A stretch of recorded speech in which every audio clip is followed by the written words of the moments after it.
Hi everyone, and welcome to a brand new episode of Pitstop Fracas, and we're here to run through the Dutch Grand Prix, where Max Verstappen has reclaimed the lead in the 2021 championship with honestly a great drive today. He bossed that circuit, to be honest with you, from free practice, race start, and right through to the finish, where he's earned an emphatic win in front of in what was a jubilant Dutch crowd, to be honest with you. I'm your host Anik, and today I'm joined by Nam, Antz, and Martin. Nam, let me come to you first, mate. How you keeping? It's been a while. Yeah, it's been a while. I've just been like Sting in the gantries, if anyone knows the reference.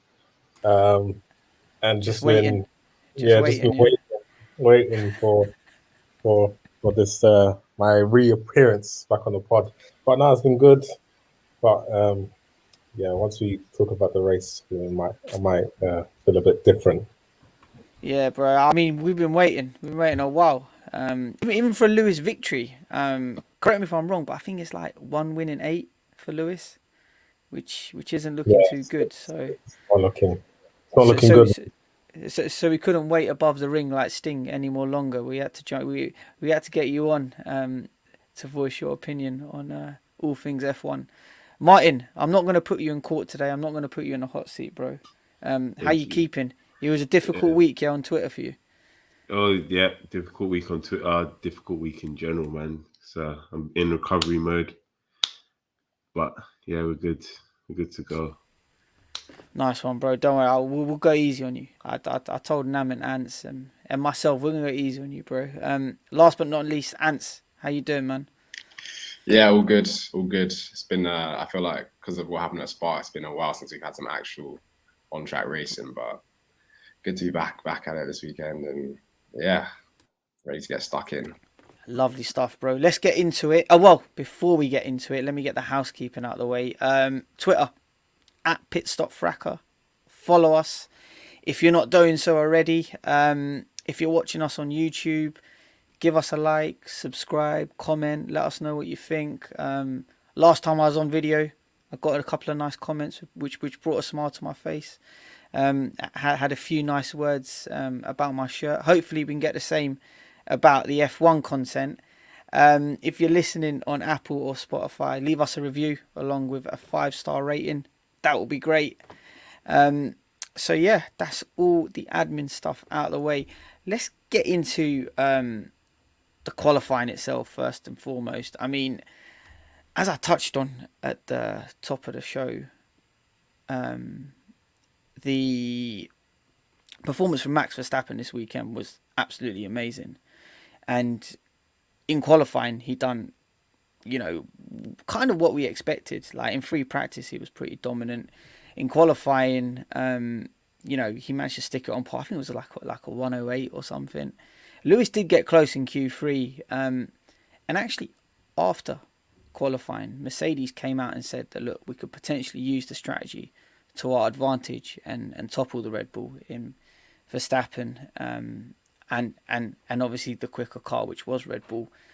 However, when it actually came to the race, Max was able to get ahead at the start. Lewis described it as, Max being like a rocket off the line, and Mercedes did pull the two-stop strategy. However, Red Bull were able to cover it straight away. So they pitted Lewis onto the medium tyre, and then they pitted him onto the medium tyre again. And both occasions they were able to cover it off. Now, there's a lot to dissect here, especially from a Mercedes point of view. And I'm going to come to you first on this, Nam. With regard to the strategy that Mercedes performed, could they have done any better? Yeah, they could have won the race. Um, Of course they could have, bro. yeah, no. All being serious, I think. Um,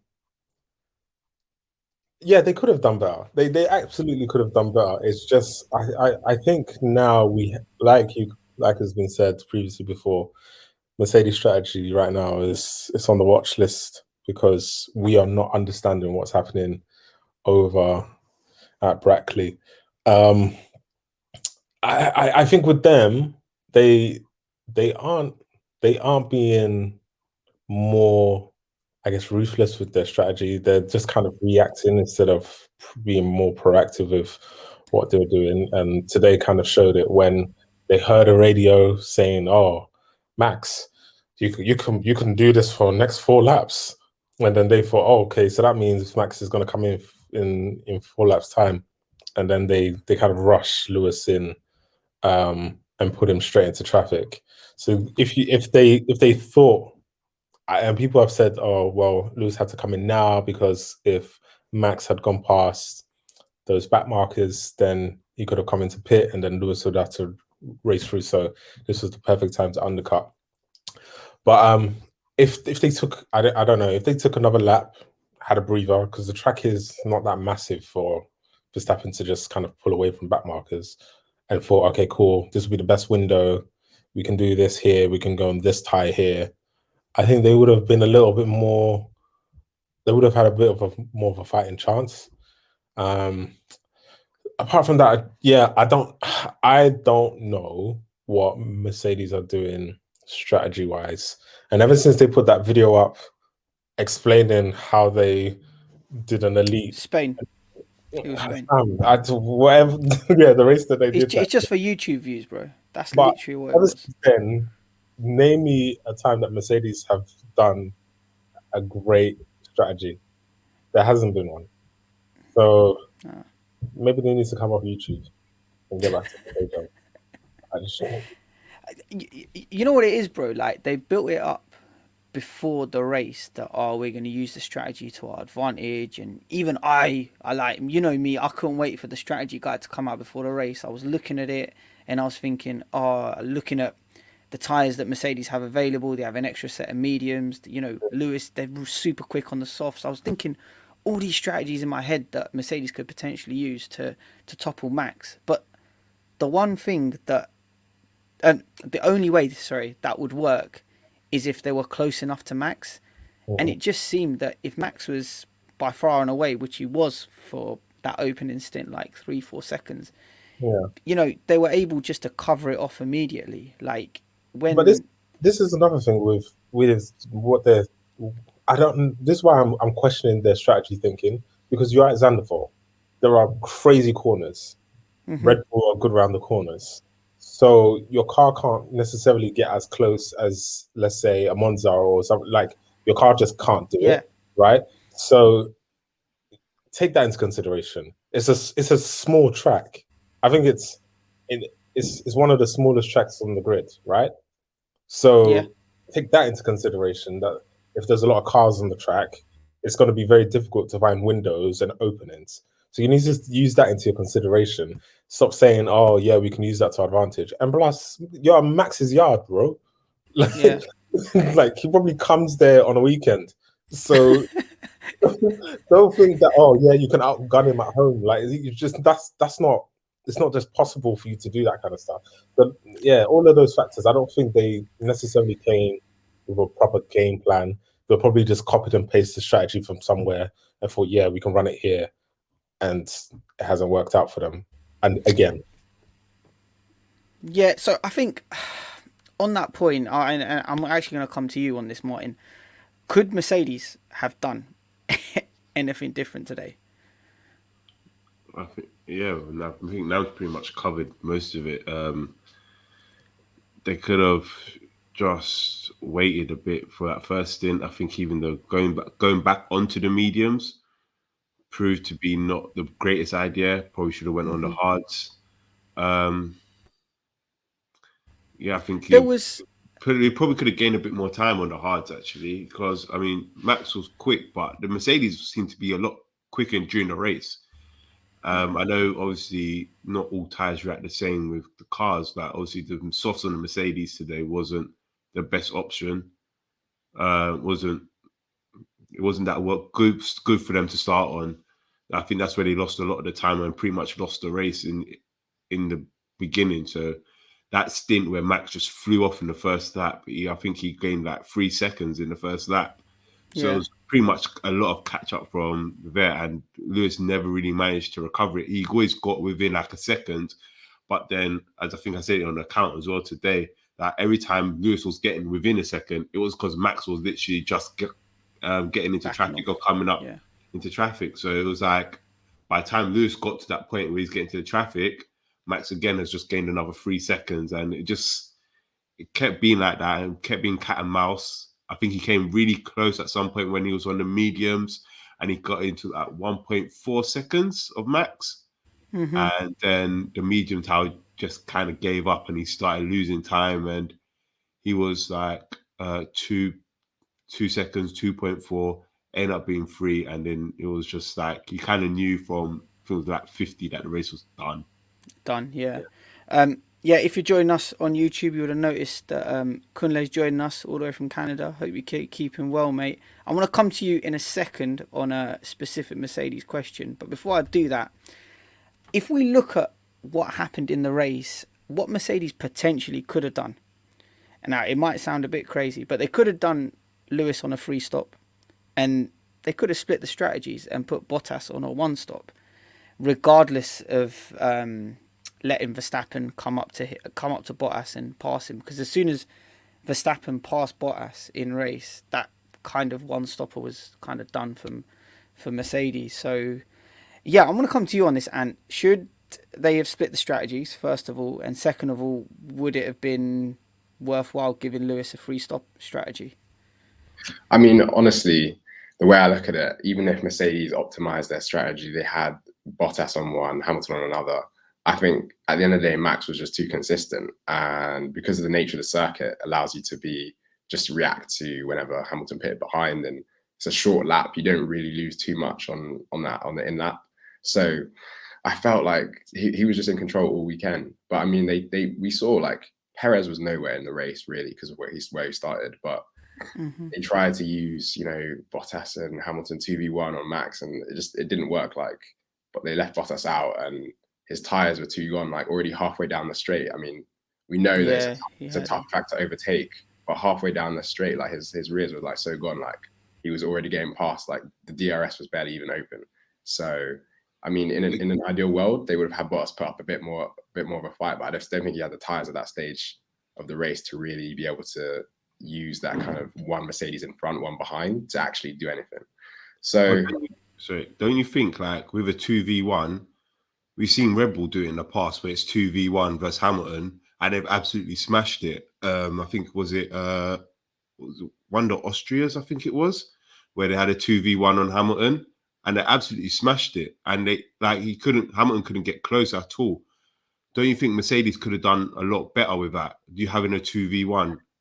I mean, yeah, they could have, but I mean, we were talking off air beforehand about tire management. Lewis, maybe not having the best, but he's still very, very elite at tire management. But we know Bottas isn't at the same level. We saw at France, if he was able to keep his tires in a bit of a better operating window at the critical moment when Verstappen was behind him, then Hamilton might have won that race. And here, in the same way, like the car in front, which was the second car, it wasn't able to really bring them that performance at the time. So.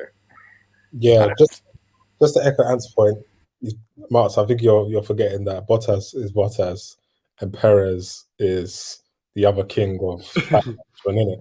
So it's true. that kind of thing isn't going to work with Bottas. Bottas is just gonna go, oh, okay, and then blow his tires in 3 laps. So then now we have to think about doing another strategy again.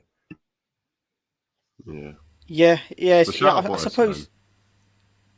Yeah, I'm going to talk about him now. I want to talk about him now, and that's why he was very entertaining today.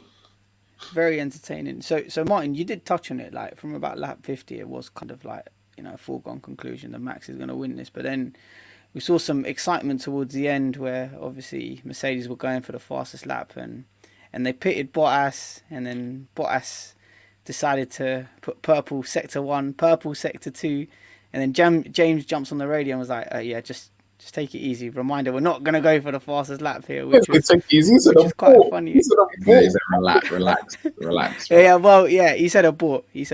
Like, and eventually Bottas did get fastest lap, but then they pitted Lewis the next lap, and he was able to blitz it and get that extra point.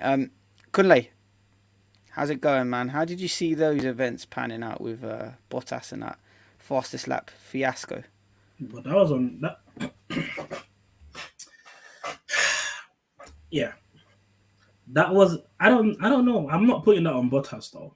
No. No. No, this is the thing. There's no threat from behind. There's no threat. He's not gaining anything in front of him. Why? Hamilton already has fastest lap. No one else has fastest lap at that point. Perez was probably the only person that was closest to getting fastest lap based on tire time and life. And Perez already killed his tires trying to get over Lando. No one else was going to get fastest lap. So I think the concern from Mercedes was, and I think they alluded to it on commentary. That Max could have got fastest lap. Max wasn't getting fastest. That he was holding performance back on that hard tire. He wasn't getting fastest. Max wasn't getting fastest lap at that point. So okay, if you knew you were going to pit Lewis, why not? Why don't you just pit him first and then pit Bottas right after, like the next lap? He doesn't get fastest lap. Lewis gets his fastest lap. Everyone is happy. Like, it's fresh tires. It's an open. What do they want him to do? Crawl around the lap or what? It makes no sense. He has fresh tires. He's a racing driver at the end of the day. He's going to try to go as fast as he can. And even on commentary, they were like, okay, he did lift in the last sector, but even though he lifted, he was still 8/10 faster than everyone else. So regardless of what happens at that point, he's low on fuel, tires are new or scrubbed, he was going to get fastest lap. But who had fastest lap before Bottas? It was Lewis. Hamilton. Okay, so let's and I think I listened to the commentary on the F1 app. F1 app, and they said yes, Mercedes shouldn't have pitted him. They should have done Lewis first. However, Bottas taken the fastest lap off Lewis. If anything happened, anyone crashed, anyone spun at a wrong turn, that's yellow flags. Then what can Lewis then do? He can't then. So that's on Mercedes then. By pit Bottas. No. It's yes, I agree with you. It's on Mercedes, but it's also on Bottas. Bottas was a villain at that moment. Very villainous in his eyes. Can we blame him? It's fine not to like. It's fine not to like Bottas or agree with his way of driving, but to blame him in that position is listen. It's unfair. Honestly, I can't. That's very shameless to try to pin that on Bottas. I think no. Hold on. I'm going for fastest lap. Hold on. You are the second driver. You know. Doesn't matter. I'm still a racing driver at the end of the day. No. You're gonna get yourself fired from jumping. You're driving for the team, though. You pitted me with 3 laps to go and put me on soft, and then you're telling me don't go for fastest lap. Does that make sense? Yeah, I pay your bills. No, your bills. I understand if the median time was absolutely finished and they need to do it for safety reasons, but they didn't. It was literally just like, why did they do it? Listen, I agree with you on that, but I pay your bills. I pay your check, and I'm telling you, bro, I'm gonna give you. I can buy you a house and tell you never to go in the kitchen because I pay your bills, right? So if you then go in the kitchen, bro, that's gonna get you fired.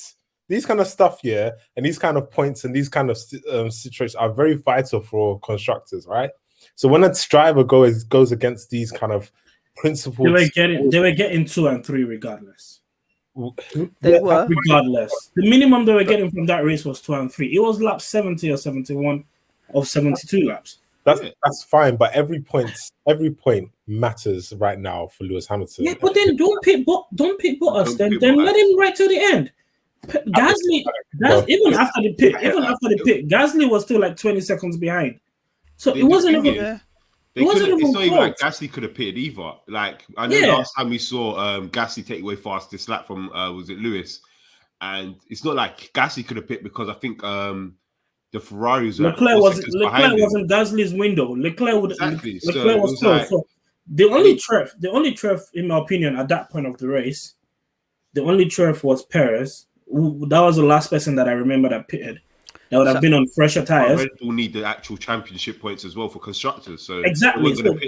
So that was the only person that could have gotten fastest lap, but he already killed his soft tires, going after Norris and trying to like go as high as possible. I think you're missing a point, and I think Anik's gonna say the point that I think. No, there's no point. There's no. It's not. Let Anik say something. Let Anik.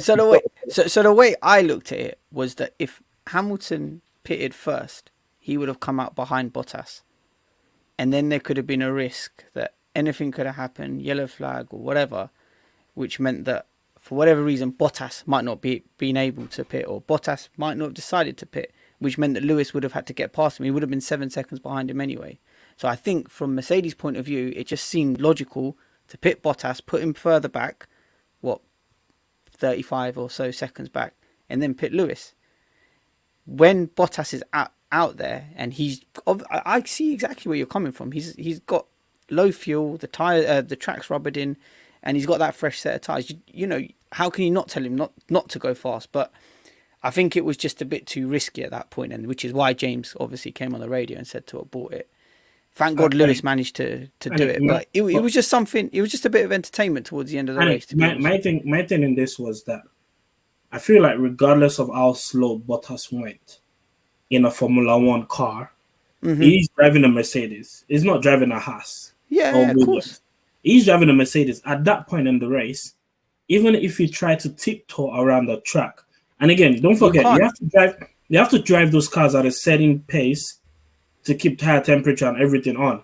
So even if it's too cold, it probably was getting fastest lap, regardless. Okay. Look, it's one of those. I implore you to go and watch Bottas's onboard of that lap. Go and find it. And when you do, I would expect in the chat some form of kind of an apology. You're gonna say it was pushing to the end. I bet you. What do you reckon he was pushing it? Yeah. You go watch it. Do you know what? At the end of the day, he lifted towards the end, so he could have done worse. Yeah. He could have pushed all the way over the line, and then Hamilton didn't even beat that fast lap. Then there would have been a bigger problem. So to be honest, he did come out after and say he was only mucking around and playing around. He had about he's mucking around. Listen. And everyone thinks I have an agenda. You do, because we all do. I do. I know I do. Don't do it. I'm not going to deny it. I have an agenda against Bottas, but he keeps proving me right. And these kind of actions are proving me right. Fine. You could say, oh, he could have tiptoes, but he could have lifted around corners, but he didn't. And that's what I'm saying. I implore you to go and watch it. So he could have lifted and he could have just cruised around there and not been. Yeah, he would have been quick, but I don't think he would have beaten Lewis's fastest lap at that time if he just lifted around corners, even with his fresh tire and low fuel. And also as well, I'm just thinking about the mental logic and just the metrics of anything that happened. We're at Zandvoort. It's a narrow track. We've seen accidents in free practice that have caused red flags to come out, right? So if that happened at any moment during that bit, bam, that's points taken away from Lewis in a championship situation that Mercedes are trying to maintain. Yeah, they would have got all the points. That's fine. I don't think that's the issue here. The issue here is making sure that your number one driver is still in the race for a world championship. And as much as we're saying, oh, well, it's not going to affect the constructors, Lewis Hamilton winning the championship puts eyes on Mercedes, puts money in their pockets. That doesn't happen if Max Verstappen wins the championship. So every point matters. Nice. And when you have your second driver acting the fool, taking points from a guy that potentially is going to win the world championship, I don't think Mercedes need that much money, bro. I can't lie. I think they used to be on a budget of 400. Bro, million. It's about sponsorship. Tommy Hilfiger has only got a sponsorship with Mercedes because of Lewis Hamilton. Yeah. IWC is only with Mercedes because of Lewis Hamilton. All of this matters in regards to the world championship. And when you take points away, if it was a smaller team, I can understand. But in a budget cap era where Mercedes used to put like 400 million to the car, I think that you can't really say Mercedes as much need the money aspect. I don't think it's not the money aspect isn't as much driven as it would be for like a smaller team. I think at the end of the day, Mercedes took a massive risk even doing those 2 pit stops. It's absolutely stupid. You got 3 laps to go. Why would you even do that? I'm sorry, doesn't make sense. Because what if something like what happened if to Bottas' car in Monaco happened and they couldn't get the wheel nut off? That's it. Hamilton's race is done. Bottas' race is done. You don't get the points. There was no way that any of the other drivers was going to get the fastest lap, as Kunle said. So there was no need to pit them. Lewis was always going to maintain that fastest lap. His tires was probably in the best condition out of everybody else's on the track, and he's the only one. Even if, say, Max did go get a fastest lap, I guarantee you, Lewis could have gone and got a faster lap on the next lap. I hear everyone. Look, I hear it. Look, all I'm saying is, I implore you, 1, to go watch the onboard. 2, I think you're all looking at it on a racing thing. I'm looking at it on the business aspect and on the World Championship aspect. But yeah, you go and find. I'll find you the onboards. It's gonna be with an agenda. With an agenda aspect included. We'll find the clip. And we'll put it out on Twitter, and we'll let the viewers and listeners decide for themselves. Regardless, I mean, I just want to wrap the situation up. I personally feel as though I just put a lot of pressure on Hamilton to deliver, come in and, obviously set the fastest lap, which I just didn't think it was a risk worth taking. But hey-ho, yet again, we've seen this fastest lap scramble towards the latter stages of the race. Provides us with a good bit of entertainment. I know we've been discussing Mercedes for 26 minutes now, but I also want to touch on what's going on behind the scenes of Mercedes. Now, is this the worst kept secret in Formula One that George Russell is going to be driving for them next year? Because it's just looking really stupid now. Like, he's giving interviews with Jenson Button, Christian Horner's coming up to him, shaking his hand. Toto's giving mixed messages in post-race interview, post-qualifying sessions. Like, let me come to you on this, Antz. What do you make of this? Like, is it the worst kept secret in F1? I mean, it is, and it has been for a while now. And it's getting to the point where people will have theoretical conversations about Russell being in Mercedes and then talking about it for 10 minutes like he's already there and he hasn't actually signed yet because Tic Tac is they know it's coming. Bro. It's just inevitable. And what I don't get is, like, why don't you just say it now? Like, it's just, I don't know why you're longing it out. Obviously, the news of Kimi was released this week about him retiring, and obviously now it could have that domino effect with regard to seats. But yeah, let me come to you on this, Martin. Should they just make it public knowledge now? Well, as Nico said, they were waiting for Netflix to bring the cameras in so they can. Oh, that's what it was. Yeah, that's what it is, isn't it? Cameras. The money, the business aspect. Look at Nam. I think there's always. I think when it comes to those type of things, though, it does have the type of thing that you wait for a track of Monza where you can make it the headline. Like, obviously, this week was going to be obviously dominated by Kimi retiring and Max's home race. So it's not really the most ideal time to announce a deal like this. So do it next week at Monza, it's Ferrari home race, and that's all we're going to really be talking about. But if you say, all right, George Russell's going to go to Mercedes and Bottas is going to go to Alfa Romeo, Giovinazzi is going to be losing a seat in his home race. That's, yeah. And potentially Alex Albon going to Williams, but yeah, man. Yeah. We can see a massive scramble now for seats, but that was a good one. Giovinazzi losing the seat at his home race. I shouldn't really laugh. That's sad. Yeah. That's sad. I don't know why you're laughing. That's sad. You just dropped that in slyly, Martin. Allow a man becoming jobless at his own home race. I know Kwame's going to love that one, man. It's the most mysterious thing to do. That's the thing. Because I remember one time they didn't really announce something at Red Bull's home race as well, which was, I think, either like last year or 2 years ago. No, I think the worst one. Sorry to interrupt you there, Nam. I think it was at Ferrari's 1000th Grand Prix last year. Mugello and Vettel said, "Yeah, I'm leaving." By the way,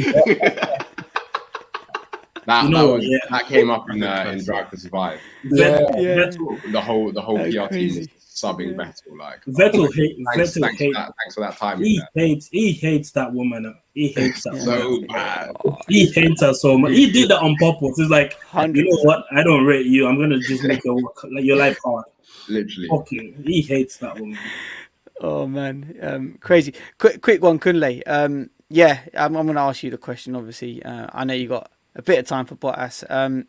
Yeah, should Mercedes just come out and say that driver for 2022 is George Russell? I mean, I reckon they both know already by now. I think right now, Kimi announcing his retirement probably just set the driver market.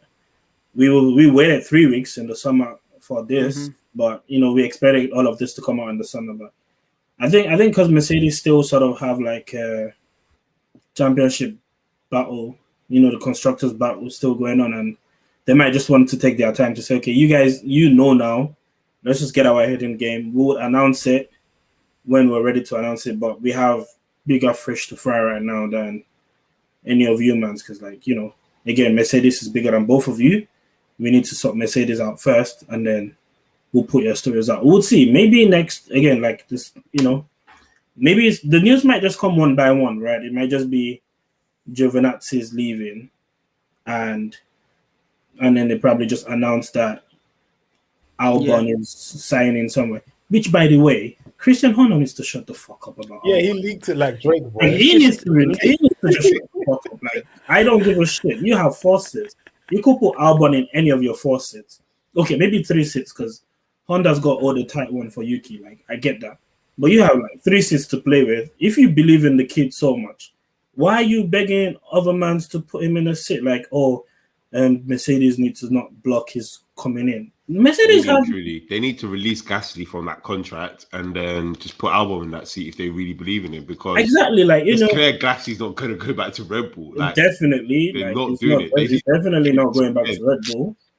I mean, if he goes back to Red Bull, then I might have to swallow my words and say, okay, maybe Red Bull do have brain, but Gasly aside, because I'm not speaking on Gasly for obvious reasons, they need to make up their mind and just say, okay, yeah, Albon. Maybe Albon is going to announce, okay, I'm driving for Williams, and then that's gonna say, okay, yeah. Once Albon says he's driving for Williams, then the whole paddock knows one of Russell or Latifi. We know Latifi is not going anywhere. Probably Russell. Latifi's already been confirmed for next year. So Latifi's confirmed already. So Latifi's confirmed. Just Gasly comes out and say, I'm driving for Williams. Russell comes out and say, okay, I'll be at Mercedes, or I'll be at Alpha if maybe they're not ready to put him in Mercedes yet, which I don't think that's the case right now. And then, Nick and Bottas would find their home somewhere. Christian Horner has already leaked this thing out. They know what that interview. Yeah, Jason Button, leaked it out, bro. You leaked it like Drake, man. He's a scam.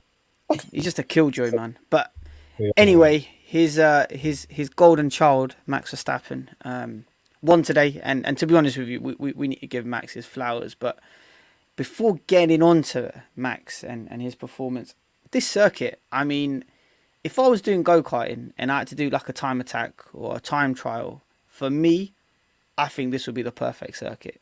Like the sweeping corners, the banked corners, turning constantly, not really like focusing on power, and it's all about adrenaline and imbalance of the car and stuff. It seems so exciting as a track, and I think it is quite refreshing that Formula One have come back here after I think 36, 35 years. But in terms of overtaking, we didn't see much, did we? I think you touched on it earlier, Antz. I think the track itself, it'll be great to drive on if you're karting or doing a time attack, but in terms of actually racing, there's not much overtaking, is there?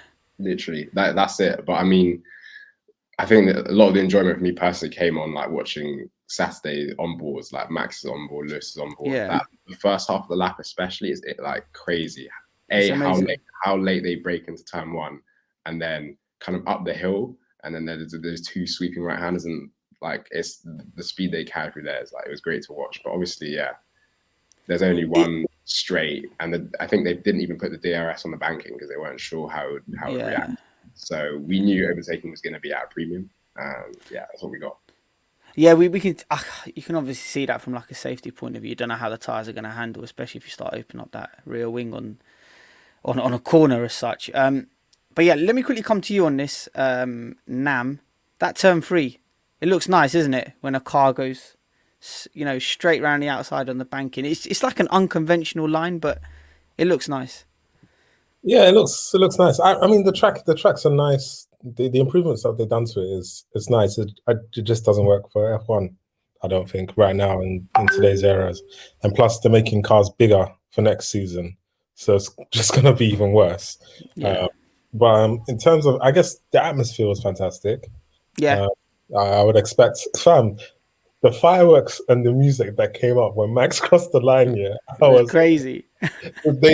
We have now left F1 and we are now in US Party race. mode. Yeah, like they've gone all out, man. I was surprised there wasn't like a graphic that came out and exploded saying Max winner, and then him like fist pumping in the graphic. Like it was nuts. But I mean, if I was there, I would have loved it. I was just gonna say that. Yeah, we might have to put Zandvoort down as one of the locations for pit stop on tour. Yeah, it's an easy ferry ride. No, thank you. Only if I had to pay for it. Yeah. He's out partying at the moment. I know. He's out there partying with the Dutch fans. Mahad Of is. He is, man. But I know one thing that Mahad will be interested in listening to is the praise that we have for Max. Now, in case our listeners, watchers are unaware, Mahad is part of the Pitstop family, and he claims that Max is a generational talent. A few of us still have the jury out on that, but today, not even today, across the whole weekend, when you consider the pressure he was under, like literally the whole nation put this pressure on him. They started changing road signs, speed limit signs to like 33. Apparently, it was across the whole of the newspapers this morning. Like the amount of pressure that was on Max Verstappen to deliver this weekend was absolutely intense. And to be honest with you, I have to say he done really well. He handled it well. He literally blitzed all the sessions, and he actually showed, to what I saw, a bit of maturity today. He didn't let it get to him, and to be honest with you, he deserved to win. But I want to get your take on this, Antz. How did you assess Max's performance this weekend? Honestly, you can only give him his flowers, really, for how consistent he is and how like he just shrugs off the pressure. I feel like he could stand in front of the crowd, like, or on the driver's parade, give an interview and just be like, yeah, hopefully hope for a good race, and he just gets out there and does the job. And it's scary to say, but the way he's driving is potential world champion level driving. He just has to see it through off the back of the middle. Look at Nam. No, listen, off the back of what's happened in the races where he got punted off and taken out, like to just come back and be there and have no issues.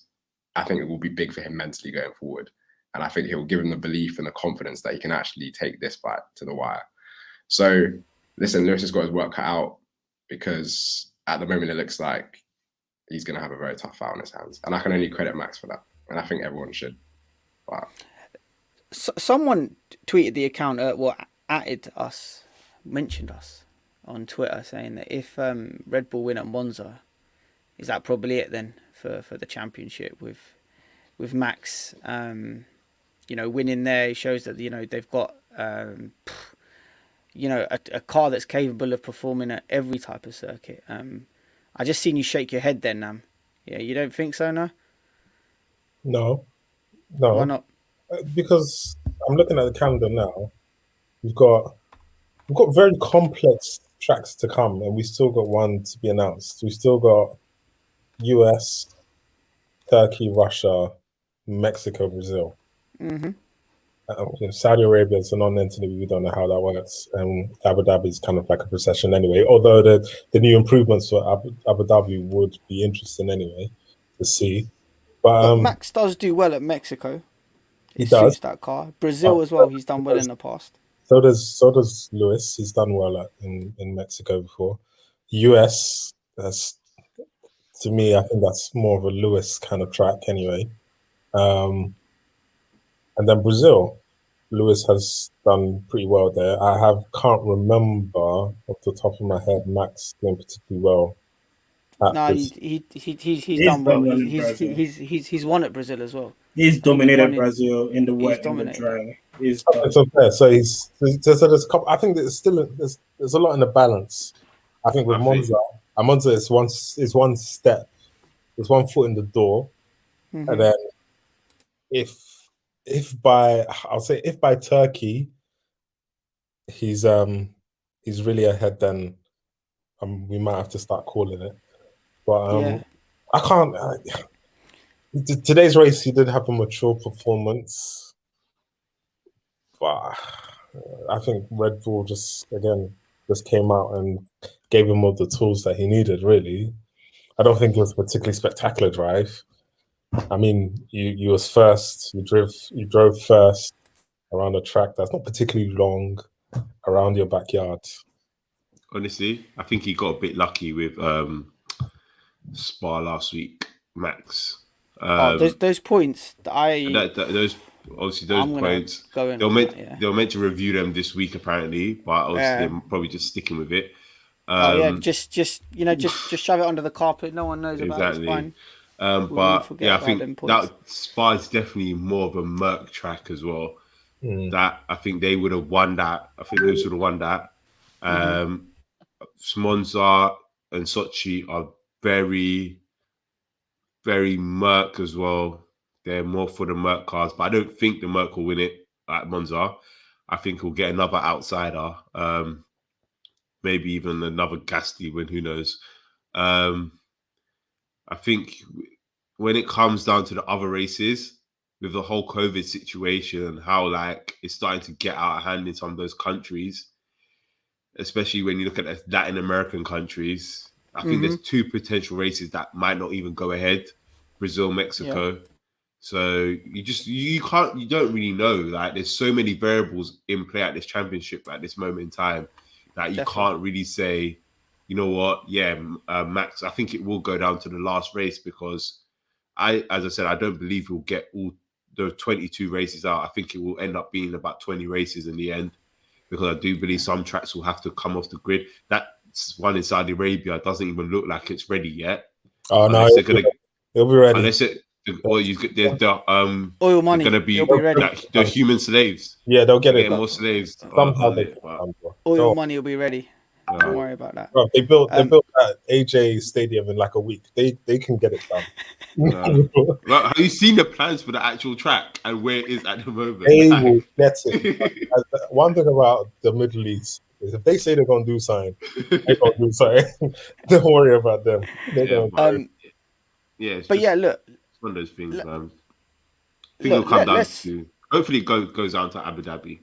Yeah, I was literally just going to say that. I hope it does go down to Abu Dhabi, and I really hope. Hold on, I don't want it to go Abu Dhabi though. No, for an excitement point of view, Abu Dhabi is a dead track. No, they've changed the track. No, they've altered it. It's a dead track, yeah. But remember, even when we had the title decider between Lewis Hamilton and Rosberg, it had a bit of excitement to it. Yeah, for a couple laps. I get the excitement, but they've made significant improvements to Abu Dhabi. Yeah.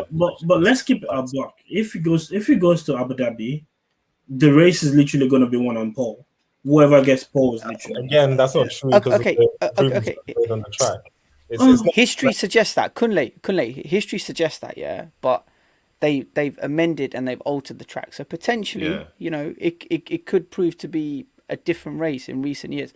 I personally hope that this championship is not decided by those half points awarded at Spa, because to get points for qualifying on a Saturday and following a safety car in the rain for 2 laps and to be awarded points for that, in my personal opinion, is an absolute joke.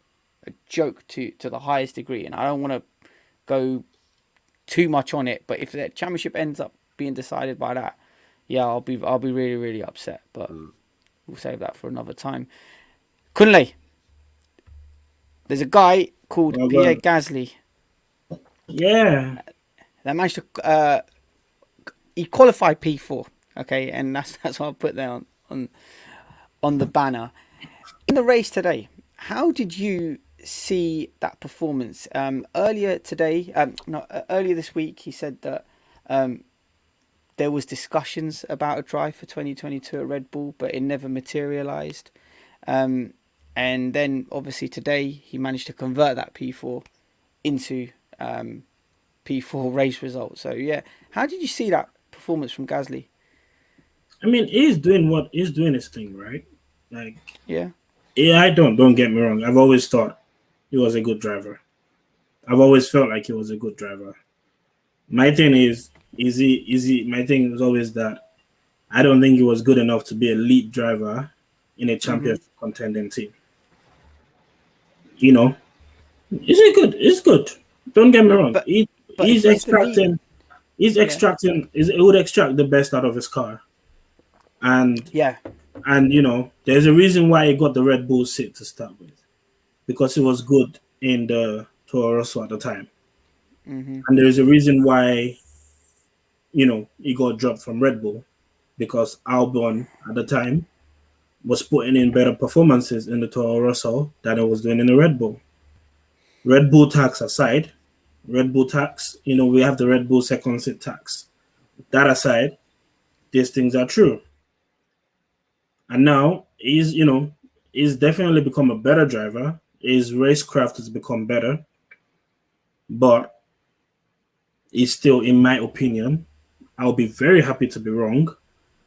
I'll be very happy to be proved wrong. I still don't think he's a lead driver in a championship team. Could he be a number two? Could he be a number two driver? Maybe. But is he ready to be a number two driver in the championship? Is he ready to be a number two driver? I don't think so. Plus, I don't know, man. The guy don't just he doesn't. He's not saucy like that, you know. You don't look at him and say, "Ooh, okay, he's giving me lead driver vibes." You know, he's not got that.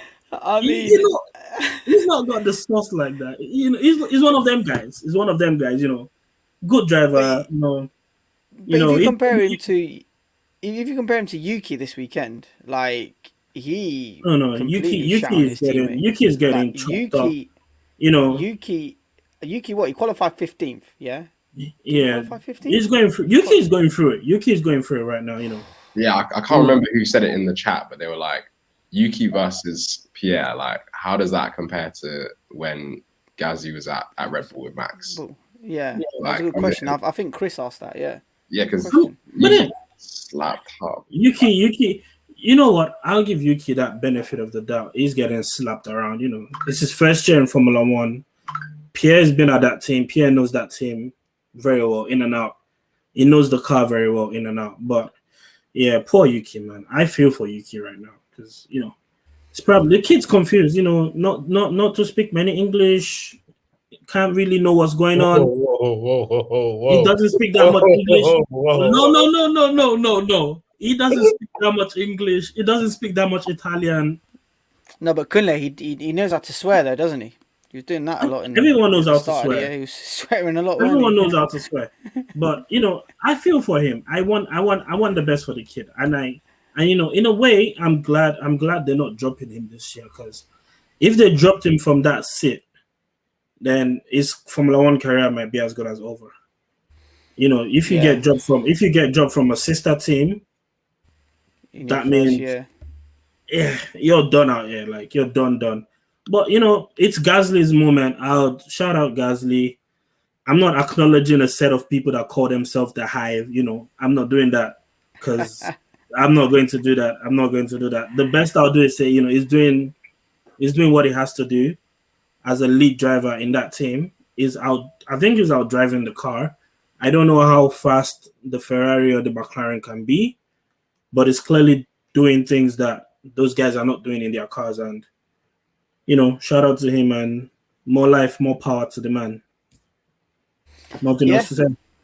Yeah. Any more on Pierre? No, not much. I think we asked it the other day, where we think Pierre his potential as an F1 driver would be, and the streets kind of voted for a number one driver at a top team. So not really a championship winner or mid-table driver, and I can see it. Like, maybe eventually one day, if I don't see him getting into any of the big three at the moment, or even a McLaren either. So but I mean, the AlphaTauri is basically a Red Bull with Speaking of minor McLaren, changes. He just seems too fast for an AlphaTauri, though. I'll be honest with you. Speaking from McLaren, the AlphaTauri is very quick. It's basically a Red Bull with minor changes. It's not the changes of minutes. It's not a bum. It's not a bummy car. Exactly. But speaking of a McLaren, I don't know. I'm here for a Norris versus Gas. I'm there for Norris Gasly in the same team. So you're saying Danny Rick's done out, yeah, already. Yeah. I mean, I love Danny Rick, but if not, I mean, the streets wants to see.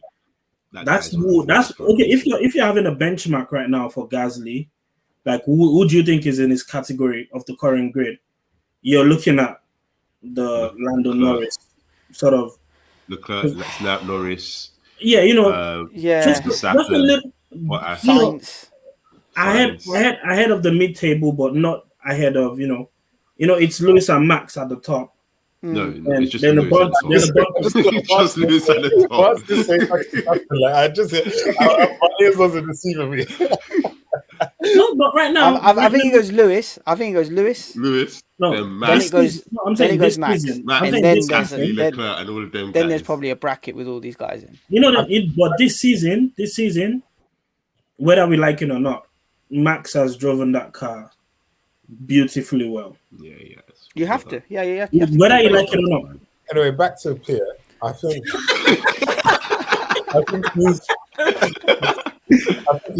just give Max his credit. Give Max. Let me say my point, and then I'll see if there's time to speak on that.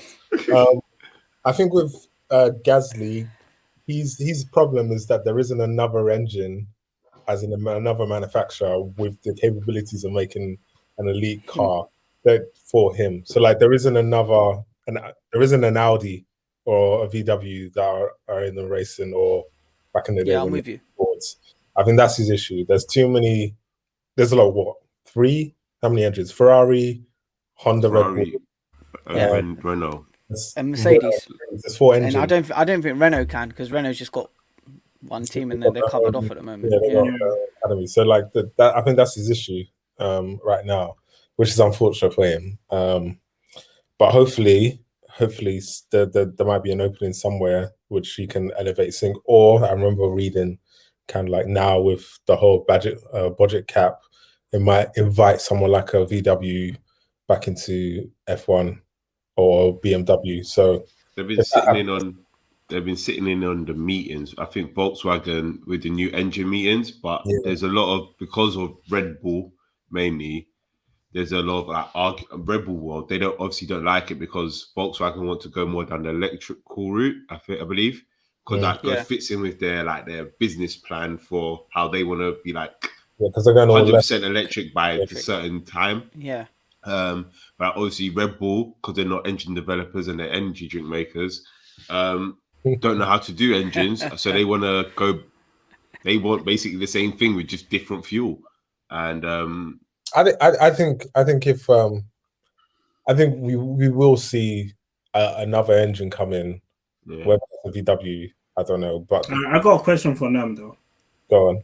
So based on this season, based on the cars that we have on the grid and the drivers that we have on the grid, where do you see, if you had to say Gasly's max potential, what, like, based on the current drivers, where do you put him at? If he's in a championship winning car, you have to start to put him in a conversation with Max.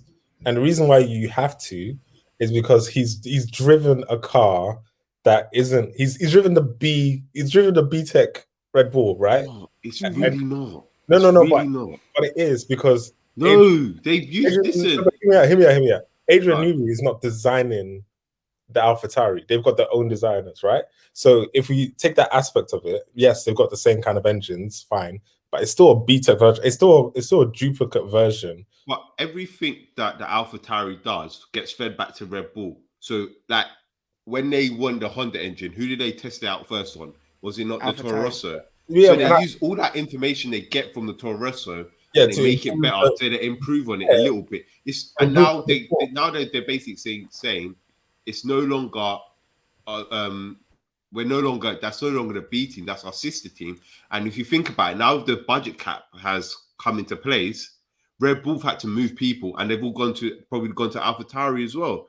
So the fact of the matter is, it's very similar. Like you're not. Adrian Newey will be working on, bro. On the Red Bull, but don't think they're not passing information and telling each other how to get faster. Nobody's disputing that fact, yeah. So it's not really like a B team. It's the real They still are. Let's not lie here and say that, bro. If Red Bull is the original COVID, yeah, these guys are the beta version. So like, it's not that effective. Didn't really like our love, but yeah, it's still out here killing people. I hear it. So they're still good. I can't deny that fact. But they're not going to win a championship in an AlphaTauri. And I think if Gasly, I don't think Dr. Helmut Marko allowed that. There's a difference. I think if they could make a championship winning AlphaTauri, there's no way I think the Red Bull company actually allow that. Yeah, they can't. They won't allow it. So by that logic, that car can't be as good as the Red Bull. Like, it just can't. But it can be. It can be. By that logic that you just said, it's impossible for an AlphaTauri to beat a Red Bull. But Gasly's been performing better than Perez this season. Here's my point. And this is why I said that you start to have that conversation about Gasly being up there with your Max, your Landos, just because he's not going to touch Lewis, but the ones that could potentially win championships. Because then you'd have to think, okay, cool. So if he's freed from the shackles of the villain, and he becomes a driver at a different place, and they put him as the number one driver, and they have the power behind him. So he has the capabilities of winning races. He's ruthless. We've seen that he's won races at Monza. Remember that one, yeah, Kunle? Remember that one? That's one certain man are riding on to. He finished P4 today, and he's finished quite highly as well. So he has the ability to be up there. Like I said before, I think in order for him to really achieve that potential, I don't think Mercedes are gonna lean to Gasly, because I don't think Red Bull and Mercedes are gonna allow that. And then you have to then think, okay, where can I go? Are McLaren gonna be there? I think Ferrari is the perfect spot for him. I think Ferrari just got signed. They got Leclerc. Ferrari's got way too many drivers coming up. They've got Leclerc on a 5-year contract, bro. And then they've got Leclerc. Ferrari have Leclerc on a Harry Kane contract, bro. Yeah. So he ain't going nowhere. He isn't going nowhere. So Gasly, for me, I think he has to pray for another engine to come in, or another team to come. That's good. He's gonna have to wait a couple of years then for that. So maybe so. It remains to be seen. But regardless, he done well today. He actually done very well. P4. He still got lapped though. But that's through no fault of his own. Everyone got lapped. Everyone got lapped. Yeah, up to Gasly. Everyone got lapped. I think some people got lapped twice probably. I think loads of people. The TPs from 12 onwards. Yeah. It's such a short lap. It was going to be Mick Schumacher, poor guy, got lapped 3 times. But it's one of those things. Let's talk about a guy though. Quickly wrapping up. He did as well. He did, yeah, he did. Let's talk about a guy that stormed from towards the back of the grid. He got a new engine put in. Because obviously he didn't make it out of Q1. Sergio Perez, obviously on the account he was voted as driver of the day. Antz, how do you assess his performance? Listen, this guy is just a recovery drive merchant. Like at this point, like I just want him to see him actually put on the front row on a Saturday, and then we'll start talking about him. I'm tired of discussing this guy moving through the field in a car that can lap the rest of the field. Do you know what I mean? So. Yeah, he managed to get through. To be fair to him, the track is difficult to overtake, and he did. So credit there. But listen, like he has to start building his weekends properly. He can't just no, that's true. That's true. Sunday, and it's actually costing Red Bull in the constructors slowly. I mean, there's only a 10-point difference, but these are points that count because Bottas. Credit to Bottas, he's actually there on a Saturday, and sometimes he does mess up on a Sunday, but yeah. as one of the resident Perez fans, it is very, very scary what he's doing, man. I mean, I wouldn't vote for driver of the day. Like, I think we're just rewarding failure here. Hold on, Personally, we might need to check the stats again. He definitely was awarded driver of the day, yeah. Yeah, he was. Yeah, he was. For overtaking in a fast car and the fastest car on the grid. Yeah, it's rewarding failure. Ever. Oh god. Let me see. I want to see the voting. Like, to be honest with you, I'm gonna put my neck out. I would have given it to Max. Like, I think throughout the whole weekend he was really cool and he dominated and he was calm under the pressure. So yeah, personally I would have given it to Max, but yeah, for some reason. Perez won it. The streets are 33%. Yeah. So 10% clear of everyone else. I think Alonso. I can't believe I'm saying this, as I'm like a massive Alonso here as well. So I think Alonso probably was, driver of the day for me. Yeah. Alonso was in his bag today, though. Yeah. Where did he qualify? That doesn't even make sound right, man. Coming out of my mouth. He was in his bag today. Like every time Ocon was going to get close, and they told him, "Okay, yeah, you need to move." He just gets 1 minute Ocon is 1 second behind, and next minute Ocon is 6 seconds behind. Like, yeah, that's crazy. And Ocon was trying to insinuate team orders. Like, Ocon was that ain't happening, man. He tried it. He got boy. Nando Alonso. Nah. He got little bro today. He got little bro. Yeah. He got little bro. Like, he thought that he thought he could use that Hungary win tax in it over him. Like, I got a race win. Yeah, you can move over now. on Perez though, clout was in his head. On Perez though, remember I said to you on one of the first podcasts that I was on that Mercedes won't win the Constructors' Championship because Bottas will lose it for them. Mm-hmm. I can't believe we are how many races in now? I think it's 12 races. And Mercedes are still top. That's 13 races. And that is an indictment on Sergio Perez. Yeah. Because so are you saying is Perez losing it for Red Bull? Oh, 100%. 100%. Because like I said, Bottas is having a stinker of a championship. He is poo-poo in the bed. And yet, we can't lie, Perez he's doing worse than that. I think if he's not already on the watch list, the fraud watch list, I think he needs to be swiftly put on added to that list. Yeah, along with Stroll and Danny Rick.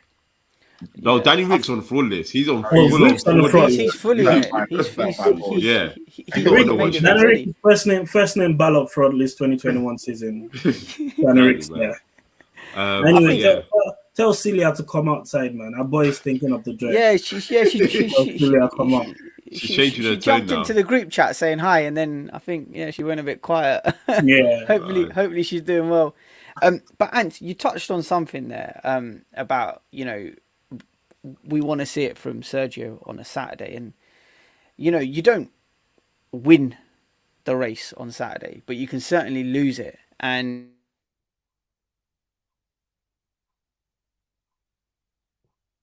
has Anik gone? I think it's frozen. Anik gone.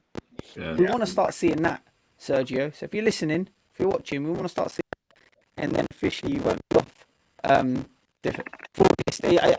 I mean, where is he now, Marks? Is he on the fraud list, or is he going to be added to the nominations for the fraud list? I think he's going to be on the watch list. Yeah, he's on the watch list. That's it. I think so. If he's not already on the watch list, I need to go check. But I think he might be added to the fraud watch list after today. No, actually, I think he already is on the watch list. So, he's there already. It's a bit sticky. Yeah. But yeah, guys, I think that's probably the best place to wrap it up. We'll be back next week to go through Monza. Let's hope that offers a few more overtakes and a few more excitement, especially on track. That proper racing track. Can we quickly talk about Vettel spinning as well, please? Vettel spinning. Oh yeah, go for it, bro. You can have the limelight on Vettel spinning, bro. Richard, come outside, bro. You know what? Yeah, Rich is always calling people out. But he's been defending Vettel all season. I mean, I've dropped my stocks in Vettel like very quickly, but Richard, come outside, brother, because that guy, he's just spinning for no reason again. Like he was like last time he was blaming for all Ferrari this, the cars, this. But like that is not a corner you should be spinning on. Is your name's not Mazepin? Like your name's not Mazepin. Like you shouldn't be doing these things. Almost wiping out Bottas as well. Poor kid. If you had done that, Nam would have blamed Bottas still. Would have said Bottas was driving too fast. Vettel's PR team is just amazing because I know no one's gonna come for him as well after this.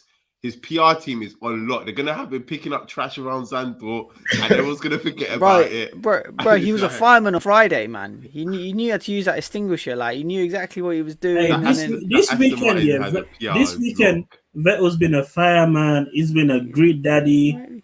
He's loving it. It's helped people bust case. It's like it's gone to the stewards. Like let them go. There were too many tracks. Something that was a slam dunk penalty is like, you know what, my young G Mick is there, let them bust case, free the lads, let the lads enjoy. But yeah. Oh god. Yeah, no. I can't believe you guys are a four-time world champion like this, and you still have the audacity to give praise to Max, who's been a rookie for 7 years. Oh yeah, let's put this pod off right now because Nam. We're talking about here and now. Like I will always give Vettel his flowers for what he done. That was amazing. I hear it. Right now, he's not doing it. Yeah, and I hear it. And he's not even anywhere near it. You shouldn't spin like that, yeah. But like, come on, man. The guy has won 4 championships, and he's getting less respect than the 7-year rookie. That for some reason I wasn't even in secondary school when Vettel won his last championship, yeah, and I finished secondary school 8 years ago. Wait, does the maths even work out? That's fine, isn't it? That's fine. The maths ain't mathing. Sorry, the maths look ain't how mathing. Ronaldo hasn't been in the Premier League for 6-7 years as well, bro. And now everyone's saying he's gonna come and do top scorer. He still gets the respect he deserves, bro. That's what I'm saying. Let's end it there because let's see. I guess that's a perfect place to wrap up. Richard, I want to know what you think about this because Vettel, how has Richard got away with this, by the way? We need to pull up those predictions again. We've been sleeping. He brings a Leclerc agenda and then everyone he always brings up a Leclerc agenda, but let's not forget the Vettel agenda. Always look. You go back and look at the pods that Richard has been on. He's tactical. He's tactical with it. He's tactical with very selective with it. So, but yeah, guys, let's wrap it up there. Yeah, we'll be back next week to review Monza. Hopefully, the Tifosi will be out, and it will be an exciting race for us to review. With that, peace and take care. Peace, guys. Hey, before I go, happy birthday to Yash. Happy birthday to Pitstop. Live well. Oh yeah, and Nash. Yeah, happy birthday.